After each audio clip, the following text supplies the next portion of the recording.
development. Today we will discuss about a data flow diagram. So we will start with a data flow diagram. Data flow diagram is a graphical representation of data flow in an information system. It is capable of depicting incoming data flow, outgoing data flow and shared data. The DFD does not maintain anything about how data flow through the system. હવે data flow diagram શું છે તો કે એ એક ટાઈપનું graphical representation છે. Information system આપણી જે હોય એની અંદર જે ડેટાનો ફ્લો હોય બરાબર એનું આખું જે ગ્રાફિકલ રિપ્રેઝન્ટેશન કરે એ ડેટા ફ્લો ડાયાગ્રામ બરાબર. ડેટા ફ્લો ડાયાગ્રામની અંદર બીજું શું હોય તો કે incoming data flow, outgoing data flow અને સ્ટોર્ડ ડેટા એ ત્રણેયને મેન્શન કરવામાં આવે. બીજું શું કે ડેટા ફ્લોની અંદર થ્રુ આઉટ આખી સિસ્ટમની અંદર જે કાંઈ પણ ડેટાનો ફ્લો હોય એ આખો મેન્શન કરવામાં આવે, પણ એના અંદરના મોડ્યુલ કે એના એલિમેન્ટ મેન્શન કરવામાં આવતા નથી. હવે નેક્સ્ટ જોઈએ આપણે, there is a permanent difference between DFD and flow chart. હવે ડીએફડી અને ફ્લો ચાર્ટની અંદર માઇનોર જેટલો ડિફરન્સ છે. એ કયો છે એ આપણે જોઈ લઈએ. The flow chart depict the flow of control in a program modules. DFD depict a flow of data in a system at various levels. હવે ફ્લો ચાર્ટ છે એ શું કરે, પ્રોગ્રામના જે કંઈ પણ મોડ્યુલ અને એના કંટ્રોલ હોય એનો આખો ફ્લો આપને ડિસ્પ્લે કરે, અને ડીએફડી ડાયાગ્રામની અંદર ખાલી વેરિયસ લેવલ્સ કેટલા છે ડેટા ફ્લોના એ આપને ડિસ્પ્લે કરે છે બરાબર. DFD diagram does not contain any control or branch elements. DFD ડાયાગ્રામની અંદર એક પણ કંટ્રોલ કે બ્રાન્ચ એલિમેન્ટ હોતા નથી.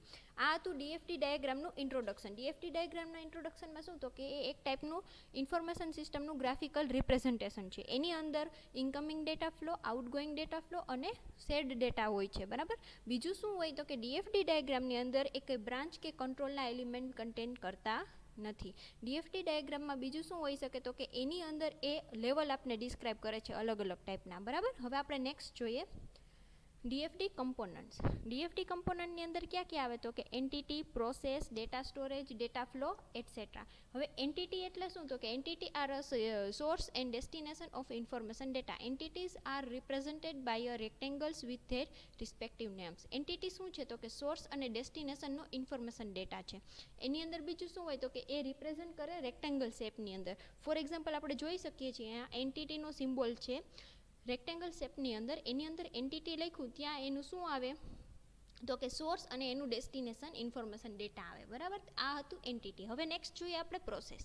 Activities and action taken on the data are represented by a circle and round edges rectangles. હવે એક્ટિવિટી અને action જે કાંઈ આપણે પરફોર્મ કરવાની હોય એ પ્રોસેસની અંદર કરવાની હોય. પ્રોસેસ કઈ રીતે ડિસ્ક્રાઇબ કરવામાં આવે, સર્કલ શેપની અંદર બરાબર. ફોર એક્ઝામ્પલ આપણે જોઈએ અહીંયા જો સર્કલ શેપની અંદર અંદર પ્રોસેસ લખ્યું છે, ત્યાં પ્રોસેસની જગ્યાએ આપણે એક્ટિવિટી અને મોડ્યુલ ડિસ્ક્રાઇબ કરવાના આવે બરાબર. નેક્સ્ટ આપણે જોઈએ ડેટા સ્ટોરેજ.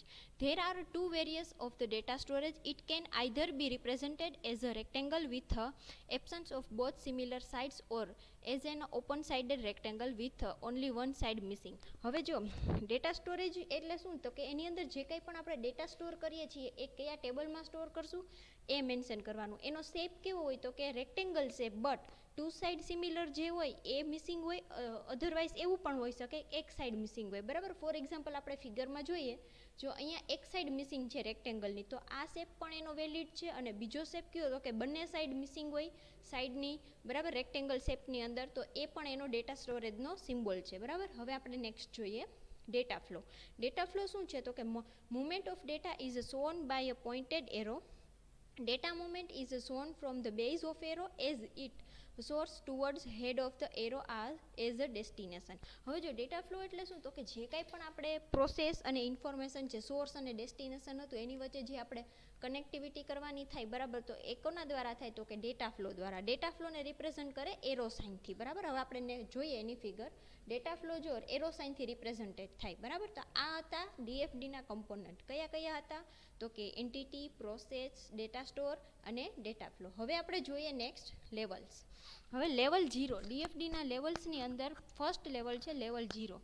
એની અંદર શું હોય તો કે highest abstraction level DFD is known as a level 0 DFD which depict the entire information system as one diagram concatenating all the underlying details. Level 0 DFD are also known as a context level DFD.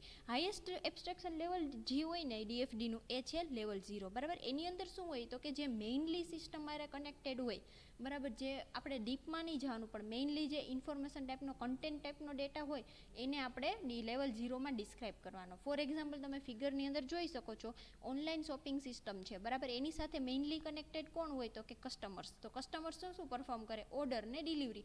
આટલું જ mention કરીએ એને કહેવાય level 0. બરાબર. હવે આપણે જોઈએ level 1.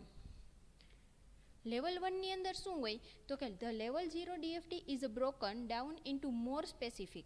Level 1 DFD respect basic modules in the system and flow of data among various modules. Level 1 DFD also mention basic processes and source of information. જો લેવલ 1 ની અંદર શું હોય તો કે લેવલ 0 ની અંદર જે કાંઈ પણ આપણે એલિમેન્ટ બતાવ્યા એની અંદર વધારે મોડ્યુલ બતાવવાના કે એની અંદર જે કાંઈ પરફોર્મ થાય છે એક્ટિવિટી એ બધી આપણે ડિસ્ક્રાઇબ કરીએ ડીપલી, એને કહેવાય લેવલ 1. હવે લેવલ 1 ની અંદર બીજું બેઝિક ઇન્ફોર્મેશન અને એનું સોર્સ ઇન્ફોર્મેશન આપણે ઇન્ક્લુડ કરીએ છીએ. હવે આપણે લેવલ 0માં જો ફિગરમાં જુઓ તમે શું જોયું હતું, ઓનલાઈન શોપિંગ સિસ્ટમ આપણે એમણે એક આખું એક્ટિવિટી ટાઈપનું બતાવી દીધું હતું, બરાબર. તો હવે નેક્સ્ટ આપણે જે જોશું એની અંદર શું બતાવશું કે એની અંદર શું વર્કિંગ થાય છે. ઓનલાઈન શોપિંગ સિસ્ટમ છે એની અંદર શું વર્કિંગ કરી શકીએ તો કે એની અંદર મેઇનલી પહેલાં તો જે કસ્ટમર છે ઓર્ડર કરશે એટલે ક્યાં જશે? સેલ્સમાં જશે, બરાબર. સેલ્સમાં પ્રોસેસ થશે, પ્રોસેસ થઈને ઓર્ડર પ્રોસેસિંગમાં જશે. હવે આ જે સર્કલ શેપ છે એટલે એ શું મેન્શન કરે છે? ત્યાં પ્રોસેસ થાય છે, બરાબર. હવે પ્રોસેસ થઈ ગયા પછી જે એ છે એ વેરીફાઈ કરશે, બરાબર. વેરીફાઈ કરે એની પહેલાં શું ચેક કરશે કે સ્ટોરમાં એ અવેલેબલ છે કે નહીં. ઇસ્યુ જે આઇટમ કરી, ઓર્ડર કર્યો એ સ્ટોરની અંદર છે કે નહીં એ ચેક કરશે. એનું આપને આઉટપુટ મળશે કે હા એ આઇટમ છે. પછી શું કરશે? એનું આખું એક એકાઉન્ટ બનાવશે, મીન્સ કે એનું જે કાંઈ એકાઉન્ટમાં પૈસા જેટલા થતા હોય એ આખું કરશે. એનું આપને આઉટપુટ મળશે પ્રોસેસિંગમાં. પછી એ લાસ્ટમાં વેરીફાઈ કરશે ડેટાબેઝમાં અને એનું આઉટપુટ આપશે. લાસ્ટમાં ઓર્ડર આપણો કમ્પ્લીટ થઈને સેલ્સમાં જશે. સેલ્સમાંથી ડિલિવરી થઈને કસ્ટમર પાસે આવશે. તો આ આખું જે ડીપલી ઇન્ફોર્મેશન થાય એ શું થયું તો કે લેવલ 1 DFD. લેવલ 0 ની અંદર આપણે ખાલી એટલું જ કહી દીધું હતું કે ઓનલાઈન શોપિંગ સિસ્ટમ છે અહીંયા, એની સાથે કસ્ટમર કનેક્ટ થાય છે.